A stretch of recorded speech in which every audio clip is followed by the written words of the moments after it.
For today's video, dahil nga nagkaroon tayo ng Sabrina's TV Christmas Party, hayaan nyo ipasilip ko sa inyo ang kauna-unang Sabrina's TV Christmas Party. Si Daddy nga pala puno abala sa aming Christmas party na ito. At ang ginagawa niya nga pala dyan, ay nagde-decorate sila para naman maganda ang aming Christmas party. Nagpatulong na nga rin pala siya sa mga malalaro ng computer shop. At ang lahat nga pala na malalaro ng computer shop ay kasali dito sa aming Christmas party na ito.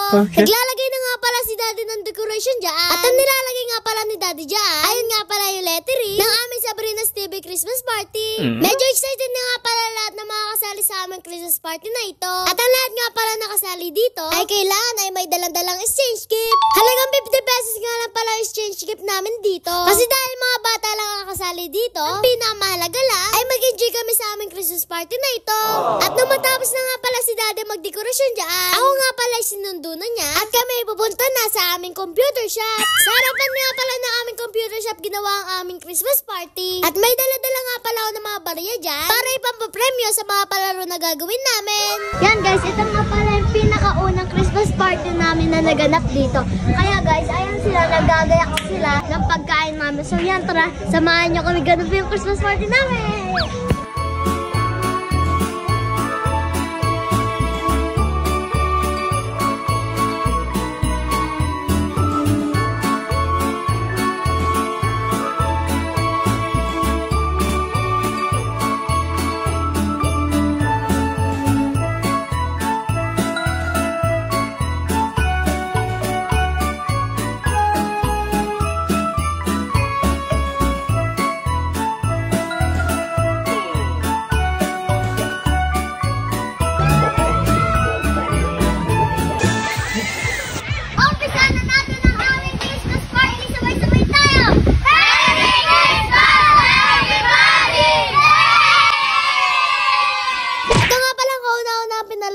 At ang tawag nga pala sa laro na ito ay Trip to Jerusalem. Lagi nga pala ako nasali sa mga ganyang palaro. Kasi basta nag-enjoy ako, talaga sasali ako sa mga ganyang palaro. Ang kasunod nga pala nilaro namin dito ay Merry at Christmas. At ang laro nga pala na iyan, kapag sinabi kong Merry, kailangan ay tumalon sila sa Merry. Kapag naman sinabi kong Christmas, kailangan tumalon din sila sa Christmas.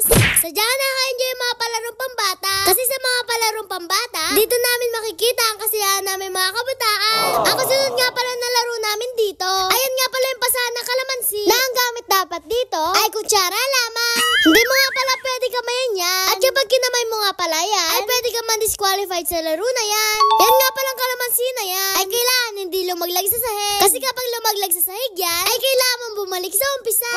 Dahil nga ginalingan na makakampi ko dito, kami nga pala nanalo sa palaro ng kalamansi dyan. Kaya kami ang mananalo na papremyo ni Daddy. Maraming beses nga pala pinaulit-ulit yung laro na yan. Kasi hanggat hindi nananalo yung mga ibang player, kailangan ulitin na ulitin itong laro na ito. Napakarami nga pala yung naging palaro dito. Kasi ang gusto talaga namin ay mapasaya itong mga kabataan na ito. Nagpalaro nga rin pala kami ng Happy Puri dito. Dahil nga favorite ko nga rin pala laro na yan, sumali na nga rin pala ako sa Happy Puri na yan. Sadyang nakakatuwa na nakakapagpalaro ako sa mga bata. Dahil sa edad ko 9 years old, marami na ako napapasaya ng mga kabataan. Good job! Sana sa susunod na taon ay mas marami pang blessings na dumating sa amin. Para itong Christmas party namin na ito ay mas marami pa sumali sa amin. Sadya nga pala nakakatuwa kapag ikaw mismo nagbibigay ng kasiyahan sa mga kabataan katulad ko. Kasi dahil sa isang batang katulad ko ay marami na pala ako napapasayang tao nang hindi ko namamalayan. Maraming salamat nga pala sa mga sumusuporta sa akin. Kasi kung di dahil sa mga suporta ninyo, hindi ko magagawa ang mga ganito pagpapasaya.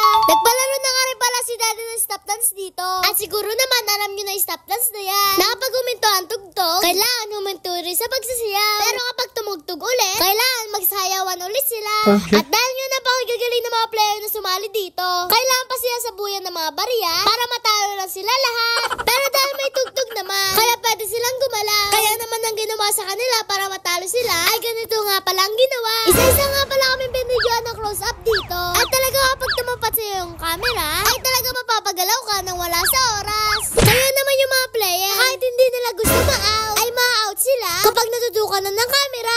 Nagpalaro nga rin pala si Daddy ng group yourself dito. At yung group yourself na pala na yan, ay nakaka-enjoy din talaga yung laro na yan. Kaya naman pagkatapos namin maglaro dito, kami nga pala yung nagkainan na. At pagkatapos kumain nga pala, kami magbubunutan na ng exchange gift.